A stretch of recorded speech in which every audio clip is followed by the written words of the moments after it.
Ready? Okay. So hi, I'm Adam, and this is my hobby channel.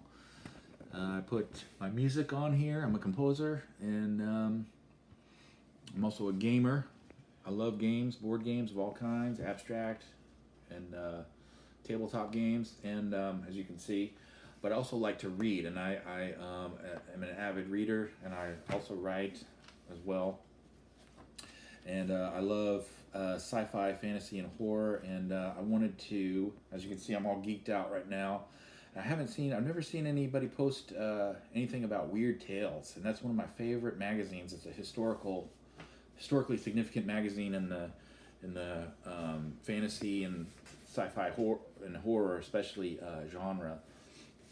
And so I wanted to show this is just my partial collection of Weird Tales that I've collected over the years. I've collected many of them from all different eras, ranging from, we'll get to the classic era, the Lovecraft, Ray Bradbury, and Robert Bloch era, through my favorite era, which was actually the editors Daryl Schweitzer and George Skithers era, which I have a lot of here, which I love. And then also I have one from the more modern era, which I like, but I had more than this, and I can't find the others. There are some that I've lost. I've moved so many times. I move a lot, and unfortunately, and so I've lost some of my collection in the move because I have so many books and stuff. I've lost some books and magazines that I have, so because I have a lot. But anyway, so we'll just I haven't read some of these, and I've collected these over 25, almost 30 years, so I don't remember some of these as much as others, so we'll just look at some. Here, let me get to those in a minute. Wait, look. What? I want something to see. Yeah, I know. I'll get to those in a minute. Let me start over here. Those are classics. I don't have these in any kind of order. I just wanted to. Here, we'll look at the artwork. Look at the artwork. Yeah. Yes, also, the name Weird Tales. I mean, that's been around since since it started. Yeah, since it started in the 20s, but the term Weird Tales, that's been around, I think, since early literature, like Poe and all them used to say a weird tale, especially Lovecraft too, would say something is a weird tale. Didn't mean like what we think of weird today. It was an actual kind of literary. It was like a literary term. It meant maybe something sort of like supernatural or something related to a ghost story, but it didn't have to be a ghost story. But it was kind of a literary term. It didn't just mean something to kind of weird you out or Some of these are actually like really expensive. right. Yeah. So, yeah. Anyway, so let's do this one. I'll just see if I see any stories in here or any authors that are worth mentioning. This one they started doing reprints of old ones. This one's from December 2004. So this is edited by George Skithers and Daryl Schweitzer. A good one from this one is The Upper Berth. It's F. Marion Crawford. So he's it's a classic Weird Tale story. This one's a good one. I remember this was about a ship, a haunted ship. And let's see if I can turn to it, page 48. And let me show it. Alan Kozlowski. He's my favorite illustrator, so I'll show a lot of his artwork in here. But it's got good poems. I'll discuss a lot of poems, but let me just do a story from here real quick. Let me just show you this one. Here's a good story. So you get to see some of the artwork. See here, look at this. This is from Upper Berth. This is Alan Kozlowski. He's just a great artist. He's self-taught. He was a Vietnam vet. He won the Purple Heart. I love this guy's artwork. Here's a poem by Daryl Schweitzer, the editor. But and then here's the Upper Berth story. So yeah, it's about a haunted ship. A guy being on a ship, and there's this certain room on the ship that was haunted. The upper berth, like where you sleep, it was haunted. He would like wake up and like the porthole would always be open or whatever, and he'd keep shutting it, and just kind of creepy stuff like that. And so this was written in was first published in 1911, and H.P. Lovecraft loved it. Anyway, so there's that one. won't go through all of them so detailed. Here's a neat one, Weird Tales, nice cover. This one has some great writers. Thomas Ligotti is an excellent writer. Tanith Lee, she was one of my favorite writers that appeared in this one. Gene Wolfe, obviously one of the greatest writers in modern history, especially science fiction. Charles O. These are just really great. What else is the 80th anniversary? Yeah, the 80th anniversary edition. See if there's any good stories out of here. The Melkart coin. The Melkart coin. I think that was something to do with like something about Judas, what he was paid with in silver to betray Jesus or something. Something to do with that. I haven't read this in years. This had good poetry in it, but yeah, that's a good one. It's a good issue. These are all good issues. David Scow was good in this one. Let's see if I can see any other good ones. Don't remember too many from this one. This one's from August of 2003. Oh, I remember this one. This one was a good issue. So this one had Tanith Lee in it. That's good. That's the cover. This one's from... when is this one from? This one's from June 2006. So this is Tanith Lee. I like this one. This Chinese Whispers. This like what that is. That's like sometimes we call it the telephone game. I don't know if you've ever played that, but we played it as kids where you whisper something to somebody, and then they whisper it to another person, and they whisper it to another, and then you find out the last person has to say what it was we originally whispered, and it usually changes. And then this one, something supernatural happens where in the story where it says some deep dark secret of somebody. Somebody will say something and it'll just be random, but then by the time it comes around to the last person, it'll be a deep dark secret of somebody who's there. And so like something supernatural is going on. I don't know, I haven't read the story in a long time, but I remember I really liked it and that stuck in my head. And it was like, how is that happening? And it was just really spooky. Let's see. Was there anything else that was good in this one? I remember all the stories on this was good. Let's look at the Alan Kozlowski picture. Let's see. Yeah, here's the Alan Kozlowski for this story. Persecution of Artifice the Quill. So you can see, again, his artwork. See all these little dots he makes? I actually saw him one time many years ago, and he was doing a picture, and he was doing the dots on all this stuff. He really takes his time on it. So there's a good one. This one's a great one. This one has a story by William F. Nolan. This is called Ripper. And so it's a kind of a story that he made about Jack the Ripper. And to give spoilers about it, this is from July 2005. To give spoilers about it, he has Jack the Ripper be a woman. At the end, it's discovered that the killer turns out to be a woman, which is supposed to be a shocking surprise, so to speak. So, oh man, the great one though on this one is Daryl Schweitzer's story, The Most Beautiful Dead Woman in the World. Man, I haven't read. I need to read this story again. It's so good. It is.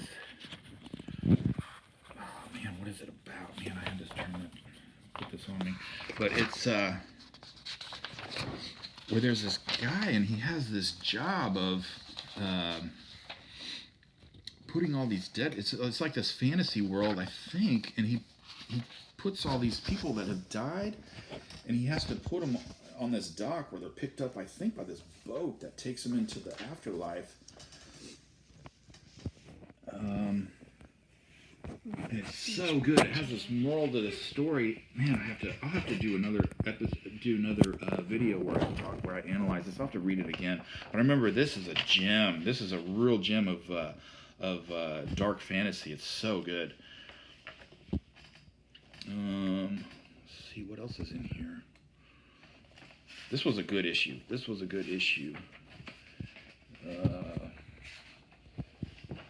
Yeah, okay, so there's that one. Here's another one with Thomas Ligotti, Tanith Lee, and Daryl Schweitzer again. Daryl Schweitzer, so from Out of the Crocodile's Mouth, that's his fantasy, real high fantasy stuff. Gravedigger's Apprentice was good. That was just a straight up horror story about gravediggers. Our Temporary Supervisor by Thomas Ligotti. That's one of his corporate horror stories. He's kind of a modern day Lovecraft, so to speak. He's been compared to him. Our Temporary Supervisor is where there's this town, and I don't think it's named, but they have all these supervisors that come in and they all kind of disappear.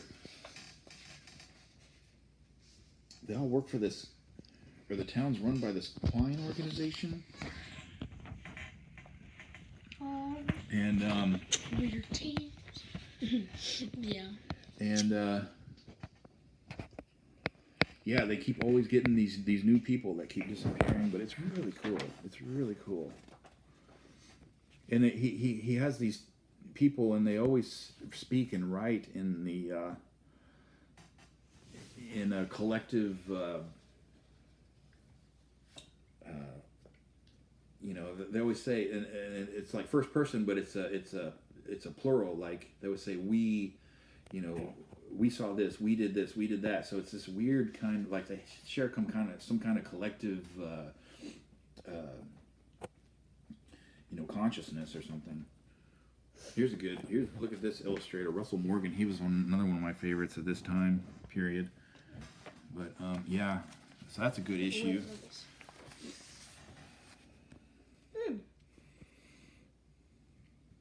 Here's another one. This is issue 327. Kenneth Lee again, Daryl Schweitzer, Stephen Gallagher. I just like the way she writes. It's very beautiful, but it's a simple and easy to read. Kenneth Lee. If you ever come across her, you definitely want to pick it up. Anything is just great, and she has real nice stories. They're very kind of fairy tale-ish sounding. Let's see. See any good ones out of here? I don't see anything.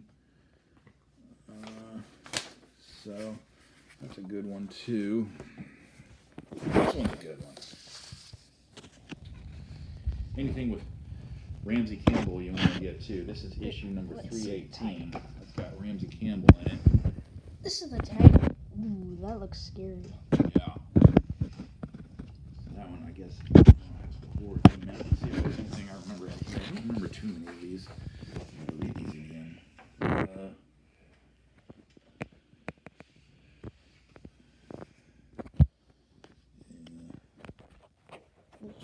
Sorry. Yeah. No. Oh, here's a good one. This is a really good issue. This is number 306 from spring of 1993. I ordered this on. I had to back order that one because I wasn't reading the magazine at that time. I was just graduating high school, but. Oh, that thing looks like a spider. Yeah, I know. Crab thing. I know. And then, let's see. Let's see what story I liked out of here. Oh. Okay, yeah. So Let's see. there's a good one. My favorite out of this one is this Riddy Bobo by Robert Devereaux. I've never heard of him before, but yeah, it's this thing about this. It's a story that he wrote. It's a fantasy. It's this weird story that. See, look at this. Here, Riddy Bobo, and it's told. There's no dialogue in the whole. I remember this really well because I've read this many times because I just love this story. It's hilarious. It's like a horror story, fantasy. It's you can't really pinpoint what kind of story this is. It's weird. It's there's no dialogue because it's about clowns, and in this world, it's not like it's a world like Earth, like our world, but everybody's a clown. And there's no explanation of why. It's just and so a guy wakes up and he's got a clown wife and he's a clown and he's got a clown baby. You know, there's a baby in a crib and it's a clown.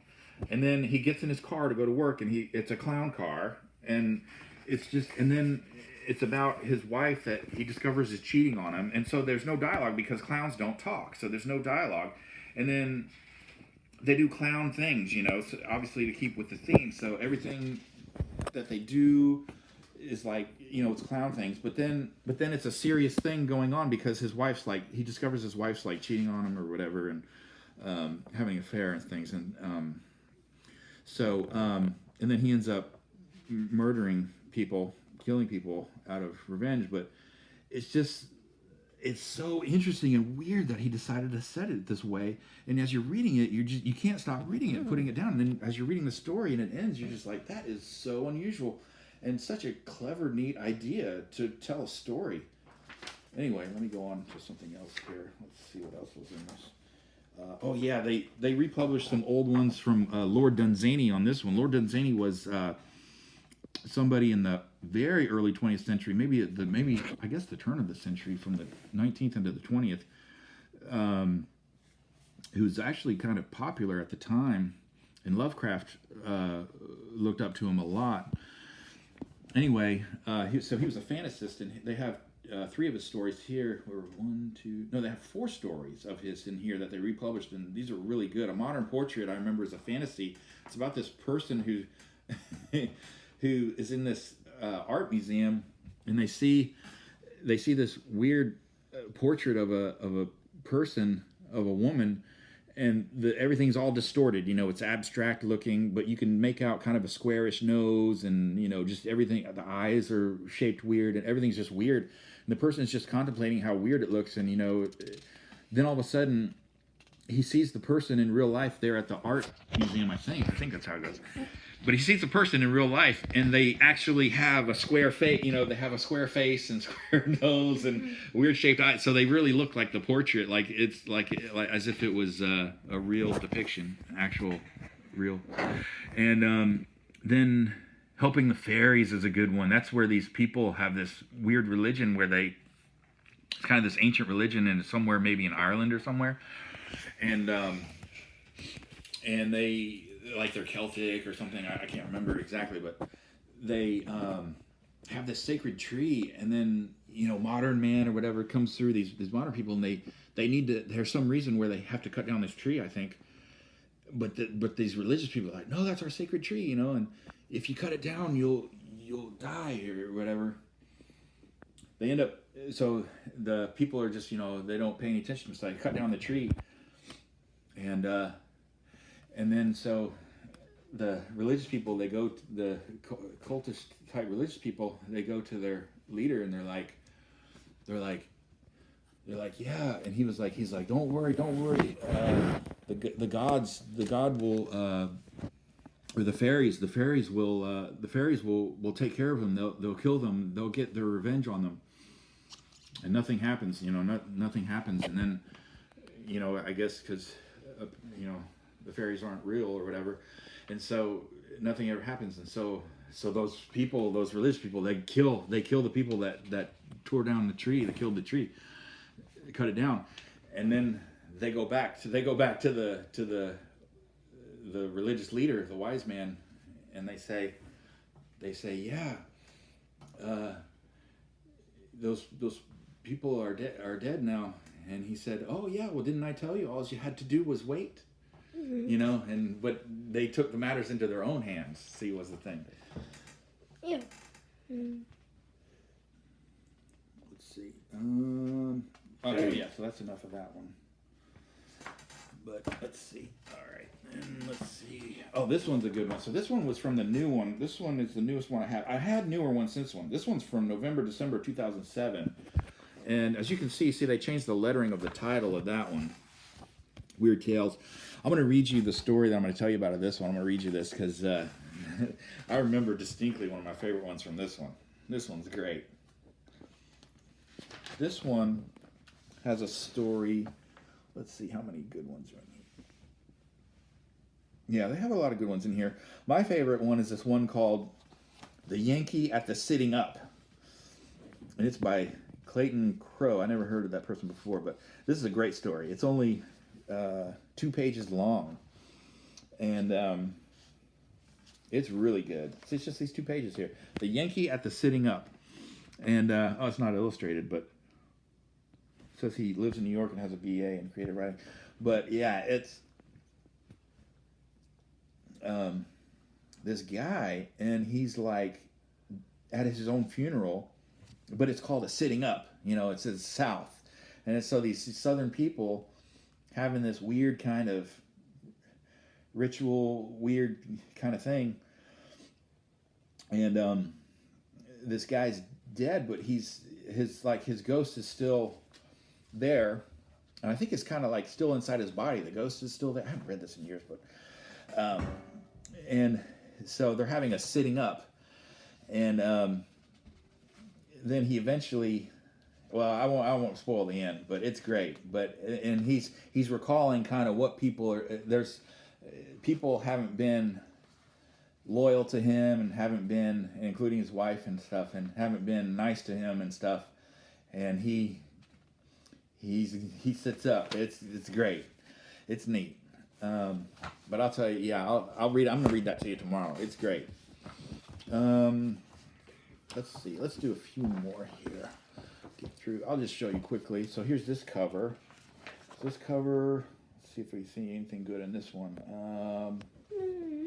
This has another Daryl Schweitzer. It has another Daryl Schweitzer high fantasy in there. It has kind of an Egyptian type theme to them, and they're pretty good. This one's good. This one has. Here, let me see. Okay, yeah. Look at the cover of that one. Whoa.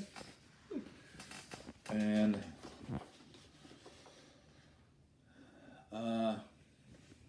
this one has another. Yeah, it's called Sekenre the Sorcerer. So it's another Daryl Schweitzer fantasy he has in there. This one's a really good one. This one has Over an Absinthe Bottle. It's a classic one by W.C. Morrow. So that was a real good one.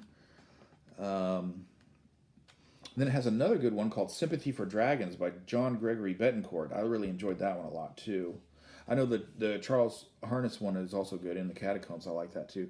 But the Sympathy for Dragons is a real short one, where there's this guy that's come to slay this dragon, and the dragon tricks him. Oh, no, he tricks the dragon. He tricks the dragon into. Into what?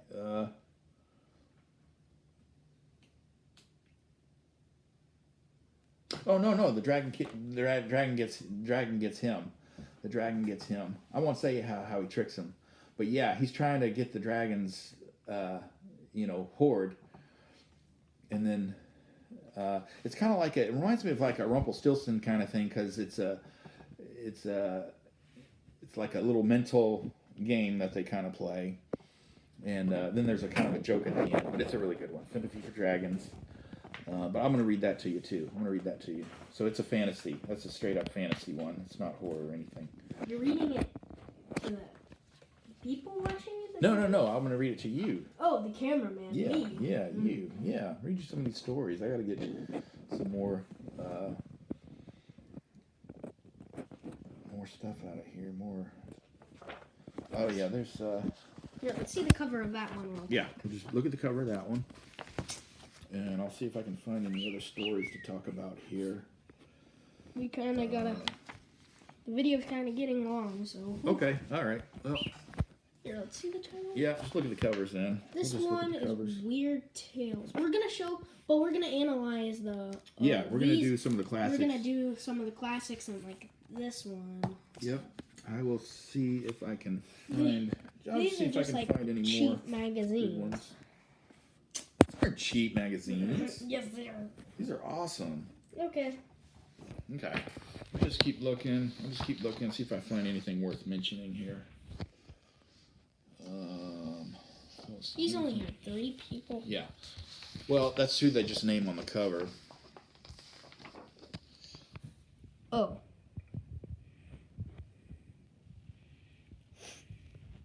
Okay. Yeah. This one has another good one by Thomas Ligotti, My Case for Retributive Action.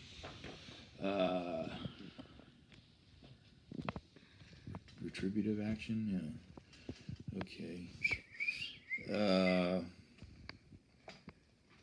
Yeah, that's a good one. I remember that's another one it's another kind of corporate horror one.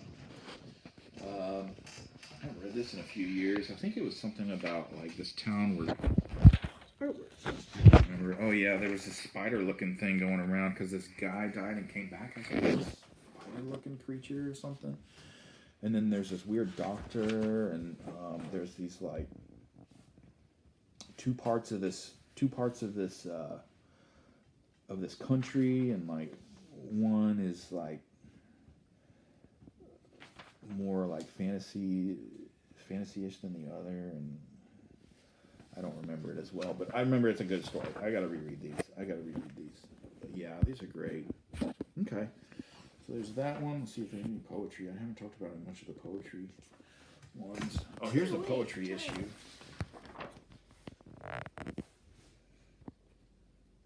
I think that's the spider-looking thing. Yeah. Oh, this is a good one. This is a good poetry issue. The Clown Who Is a Werewolf was a good one. John Gray. I'll do a video sometime, and I'll read the poems. Some of these poems, some of the better ones. This one has another Lord Dunsany one of my favorite ones. This is a good Halloween one. It's a funny one. It's called A Goat in Trousers. A Goat in Trousers. And it's a fantasy, but it's a lighthearted kind of. See, look, there's a picture of it. It looks a little cartoonish. Yeah, there's the goat in trousers. See, and there's this witch. And basically what it's about, I remember this one. It's about this guy who doesn't believe in these witches. You know, he doesn't believe in the supernatural or any of the magic that these witches have. And basically, they turn him into a goat, and they keep it. They keep his clothes the same, and so. You know, it's told by this person who says, you know, if you go into this land area, you'll see this goat in trousers. And he explains the origin of why there's a goat in trousers hanging around this land, and it's because that guy didn't believe in the witch that was there, and she turned him into a goat. All right. Were Lizard Warnings, that's a good poem. Yeah, so this is good stuff. Another Thomas Ligotti story. Soft Voice Whispers Nothing. I don't remember that one. But look at that. That's a cool picture. Yeah, it's like the Wendy's mascot. Yeah. This one is issue number 335. This is neat. I like the idea for this cover. This one kind of pays homage to the old classic ones from like the 30s and 40s and the 20s. Because there was a old artist named, I think, what was her name? Martha Brundage, maybe, I think her name was, who did these things where they'd have these, like, god idol things, or monsters, or idols, and then they'd have these, like, in order to sell the old magazines from the old, in the 20s and 30s and 40s, they would sell more magazines when they put, like, half-naked women on them, and so, and would put them in the story, so the men would buy them, and then, so this is kind of paying homage to that era, but they kind of modernized it, so they did. That's the whole idea behind that. Because it's just how it is. Yeah, that's how it was back then. So they just kind of made it sort of unpolitically correct there. So this is going to be only meant for adults. Yeah. Okay. Let's see. This one has a Tanith Lee. Oh yeah, the Tanith Lee story is this is a great one. This is Tanith Lee's story called Midnight here.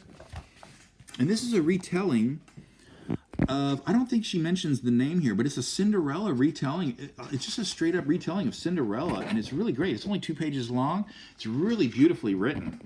It's called Midnight, you know, because Cinderella had to get back before midnight or whatever. And it's really good. Really well written. And one of my friends here, this is one of my friends right here. He wrote Crowley's Villa. Let me see if I can. Yeah, he wrote this poem here. It's one of my friends, and it's a really good poem about Aleister Crowley. Here, wait. Let's see the title of this one. Yeah, this is a good issue here. Thomas Ligotti. Another issue. I like this one a lot. This is another corporate horror one. He published a lot of his corporate horror stories in here. The Town Manager. Yeah, it's another good one. See if there's any good. I don't remember any of those poems in there. But yeah, okay. This issue. See if there's any good ones in here. Oh yeah, this one has a modern Ray Bradbury poem in it. See the verse here? It says the Nefertiti Tut Express by Ray Bradbury, a poem. So he was still being published. This is from summer 1993. So he was still being published in this one. Look at this. Look at this picture by Alan Kozlowski. That's The Shadow over Innsmouth. It's for story for these are the deep ones. You know what they call them? Isn't that neat? Look how detailed that is. That's cool. Okay. Then these are special issues. There's a special Ramsey Campbell issue and Stephen King stories in there. This one has called It Grows on You. I don't remember that one very well. Surprisingly, I guess, but let's see. Has some Robert Bloch is in here. See Robert Bloch? That's the guy that wrote Psycho. And it's got Ramsey Campbell. Let's look at the Stephen King story real quick. This says, see, there's the illustration for the Stephen King story. I think I remember the other Stephen King issue one that had his story. I think I remember that one. I'll look at it. This says it's copyright 1975 and 1982, so he sent him kind of an old story. It's called It Grows on You. Summer 1991, he sent that one. This one is Thomas Ligotti issue. Let's see who else is in here.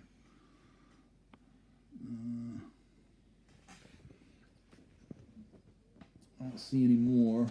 Okay. This one. Oh, here's another Stephen King one. So Stephen King's in this one, too. This story is called The Glass Floor. Yeah, I remember this one. This was like one of his first stories that he wrote, and he sent it to him here to republish. This one was from fall of 1990, so he was still, I guess, about 15 years into his when he became famous, 15 years into his celebrity status. The Glass Floor, yeah, I remember. Here's this thing from it. But this one wasn't like scary or anything. I think it's about this guy who just goes into this house where there's this weird person, and then he goes into this room where there's this glass floor, and nothing really in particular interesting or scary happened to it from what I remember. I don't remember it being that interesting. But, I don't know. I haven't read it in maybe 20 years or so. Let's see. Oh, this is a great issue here. The Robert Bloch issue. Yeah, because it's got William F. Nolan, Robert Bloch, The Creative Urge. I don't remember that story too well. I think the characters maybe came to life or something. A guy writing a story. It's about a writer. But there's that one. Robert Bloch. That's a cool. It says a William F. Nolan issue, but Robert Bloch has a couple stories. Here's another issue with some Ray Bradbury in it. It's a special Robert Bloch issue. It's another great one to have. Let's see. Ray Bradbury has a poem in here. There are no ghosts in Catholic Spain. So that's a good one. Okay. And lastly, last but not least, here's some of my great ones. Let's do the really best one first, even though I should save it for last, but I'm gonna get it really good. This is the original from, what is this, 1933? Let me look at that. Here, let's see. Hold on. Don't judge. This is from October 1938. Okay? This has, here, I'll put it this way, so you can take a look at the table of contents here. This has The Other Gods by H.P. Lovecraft in it. Ooh. So we'll turn to that page. Let's see. I don't want to bend the spine. Let's see, it's 489. Let's see if it's illustrated. They put it in the back. There we go. So this is from 1938. So he had been dead a little over a year. Or, yeah, about a year and a half. He had been dead. Let's see if we can get any illustrations. Yeah. And I actually read some other stories in here. Here's one by Seabury Quinn, and there's some illustration. There's an illustration there. But yeah. So, and the stories aren't bad. You know, they're not Lovecraft status stories, but I've read some stories in here, and they're not bad. Some of them are a little cliche, but I guess back then they weren't as cliche as we've come to now. But Let's look at another one. Let's see what's in this one. Why did I get this one? This one, ooh, yeah, see, they just fall apart. You gotta be real careful. Oh, this one has Robert Bloch. What? Here, let's see the title. Okay, see, there. Watch out, because it'll come off. Here, be careful. Yeah. Okay, Weird Tale. Yeah. This is May. I don't see the year. Let me see the year. Just pick it up real carefully here so I don't ruin it. This is from... Look at those ads. This is from May 1945. This has The Man Who Cried Wolf by Robert Bloch. Oh, okay, it has Ray Bradbury, The Watchers. Ray Bradbury. So this is 1945. He would have been about 25 years old. Has August Derleth in it. Another good writer. So, and Edmund Hamilton, so another good writer. Let me turn to the page here. I don't think I've ever read The Watchers. I need to read this. Well, this is in rough shape. So here we go. No, I did read this. I don't remember though what it was about, but yeah, look at that. ew. Okay. Yeah, I read this I've had these for a long time. They look like they're 100 years old. Yeah. Let's see, 45. That's, getting close to 80 years old now. 80 years old? I know. Yep, 1945. It's almost 80 years old. 70-some years old. Okay, here we go. The Skull of the Marquis de Sade, I guess is how you say that. Let's see.